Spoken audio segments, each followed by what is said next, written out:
Ako po si Rod Pulito sa Barangay Aguna. Ang nangyari po sa akin ay last November, nagkasakit po ako. So, ang nangyari sa ako ay pala, hindi na ako makakain, hindi na ako makalakad, hindi na makapagtrabaho. Pero driver ako.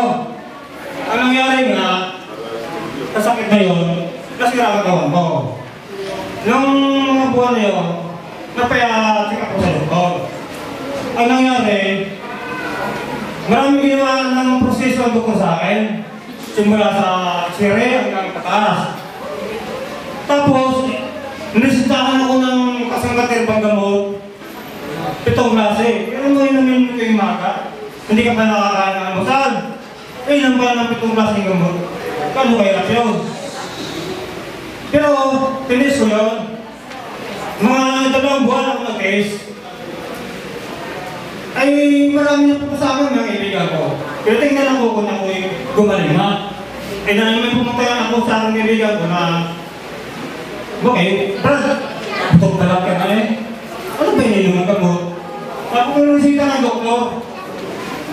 Eh, nabuti ba Brad, eh, subukan mo yung sa kasama natin. Kasi masakit din yun. Anong klaseng gamot? Sabi ko naman na yun, yung Contumen. Una, yun nga, naprasan ako. Tapos, pinapatakan sa dila. Inom pa ng tubig. Patatam ng 5. Tuwing oras, tuwing isang oras, 5 patak. Eh, hindi nga ako makainom ng tubig eh. Talagang pag uminom ng tubig, susuka ako. Masama na talaga ang pakiramdam ko eh. E di, ginawa ko yun. Yung umaga, pinil ko. Ayun, ang nangyari